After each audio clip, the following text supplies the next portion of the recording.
You don't know how much it warms my heart every time this woman comes across my page as I'm scrolling and she is talking about politics. Who am I talking about? This is who I'm talking about. Last night in my live, a sister came up and she already had an attitude. I can't believe you're going to vote for Joe Biden. Can you name anything that he has done for our community? I said, yes, ma'am, I can. But the fact that you don't even realize what he has done for our community is telling. But that's okay. So I started naming some things, like the infrastructure bill. Insulin is capped at $35. Student loan forgiveness. She cut me off when I started talking about the federal judges. You need to stop because I already know. Well, ma'am, why are you asking me? This woman got upset with me because I was able to answer her question. I said, okay, I'll take a step back. Let me know what Biden has done to you that got you so upset. She couldn't name anything. Next, I had a brother come up. Here's the reasons why he was upset with Biden. Because Biden didn't pass the lynching bill, and Biden didn't pass the George Floyd bill. So I said, sir, I'm a little confused because Biden did sign the lynching bill. It passed Congress. He signed it last year. But if that mattered so much to him, why didn't he know that? Let's talk about the George Floyd bill. I said, sir, first off, Biden doesn't pass any bills. He signs them into law. He can't sign anything into law without it passing Congress. It has to pass the House and Senate. But it did pass the House. It just didn't pass the Senate. He still didn't understand what I was saying. Well, he could have did an executive order. I said, sir, Biden did sign an executive order. I literally debunked everything this young man said. If you don't understand how the government works, Civics 101, you're easily misled. If you don't do basic research, you really can make an ass out of yourself. I simply digress. Yes, ma'am. Her name is Political Sis. If you are not following her, you should be. I'll tag her. But every time she comes across, whether it's my For You page or my following page or my friends page, I get so excited because I don't see many of us Black women who are talking politics and trying to educate our community on what is really happening up in Congress and with the presidency.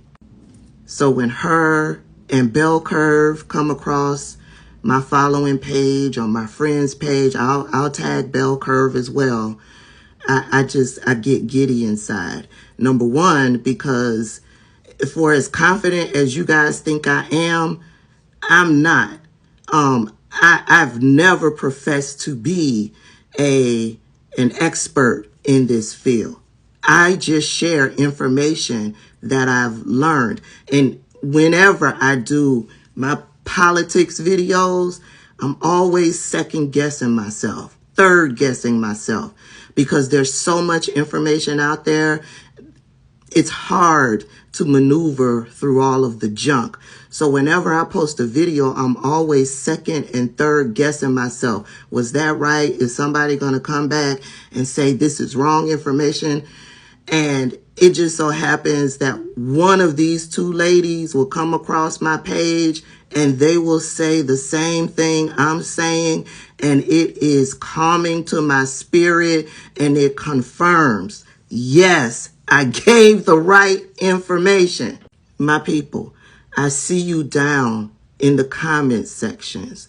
I see you trying to combat what information is being put out there when it comes to these political candidates and the information that you're getting. Please know that you have to do your research. You can't even go on what I'm telling you or what Political Sis is telling you or what Bell Curve is telling you or any other political commentator that you follow. You get the information, you go out and you follow that up with your own research. There are so many people out here that are looking to dissuade you from voting.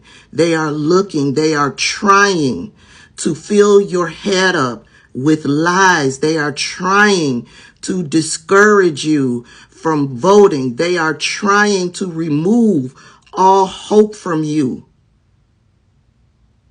And they could be black people and they could be white people doing this. When I watched that video of political sisters, I went down into the comments. Here's a few comments that I came across. And Glenda says, shooting down the economy during COVID, open borders, the stimulus check, which made everyone wanting to stay home and no one wanted to go back to work. I had to fix her grammar. California policy has destroyed the state.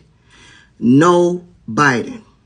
Who was president at the height of COVID? Which side is constantly talking about open borders? The stimulus check. Yes, Joe Biden sent out a stimulus check, but so did Donald Trump. But she doesn't have a problem with Donald Trump. And she talks about California policy destroying the state.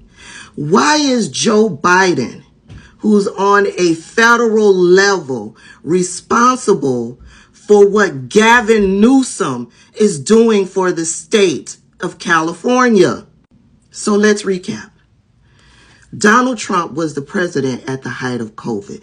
He was the one that shut down the economy, and he needed to keep us safe. That's number one. Open borders, racist white supremacists on the right. That is their talking point. The stimulus check, she's blaming Biden for stimulus checks, when Donald Trump also issued stimulus checks. She's blaming Biden for issuing stimulus checks, which made people not want to go back to work. People not wanting to go back to work decided that working from home was better for their mental health. So a lot of people continue to work from home. And she's blaming Joe Biden for California policy, state policy. Joe Biden has no control over what Gavin Newsom decides to do for his state. That's Glenda. Mind you, all of these talking points, she goes on to talk about Chicago. They're white supremacist talking points. But when you go over to her page, you'll understand why she's adapted these white supremacist talking points. Hold on, there's more. Catherine is blaming Joe Biden for making student loans, for you not being able to discharge student loans when you file for bankruptcy. This policy has been implemented for decades. I know, because a couple of decades ago, I had to file for bankruptcy. I had student loan debt and it would not be discharged. But all of a sudden, we're blaming Biden for not being able to discharge student loan debt. How many congressmen, presidents have been in office while this policy has been enacted? Does she blame them for not fixing this problem? No. And this right here. Let's just pretend that major cities are not in chaos and that our communities are suffering more than ever. Be honest, you're a Trump hater. No picture, no real name. So, you know, that's a Trump supporter behind this. Major cities, you're holding Biden accountable for what the representatives of your cities that you voted into office is not fixing. State, your representatives of the state, you're not holding them accountable for what's happening on the local level. Child, I can't.